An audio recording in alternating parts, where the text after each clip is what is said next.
Football বিশ্বকাপের final মানেই কোটি মানুষের আবেগ। তবে এবার মাঠের লড়াইয়ের পাশাপাশি সমান আকর্ষণ থাকছে বিরতির ১১ মিনিটেও।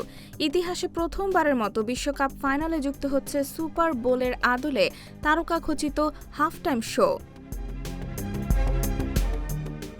আগামীকাল ১৯ জুলাই বাংলাদেশ সময় রাত ১টায় নিউ ইয়র্কের মেটলাইফ স্টেডিয়ামে অনুষ্ঠিত হবে এই জমকালো আয়োজন। মঞ্চ মাতাবেন Justin Bieber, Shakira, Madonna, BTS, Burna Boy সহ বিশ্বের শীর্ষ সঙ্গীত তারকারা।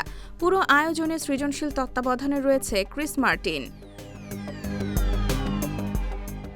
বিশেষ এই অনুষ্ঠানে থাকছে শিশুদের জনপ্রিয় চরিত্র সিসেমি স্ট্রিটের পরিবেশনাও।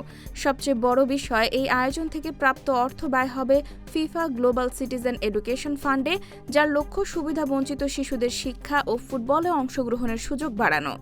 এবারের বিশ্বকাপ ফাইনালে শুধু ফুটবল নয়, একই মঞ্চে দেখা যাবে সঙ্গীত, বিনোদন ও মানবিক উদ্যোগের এক ঐতিহাসিক মিলন মেলা।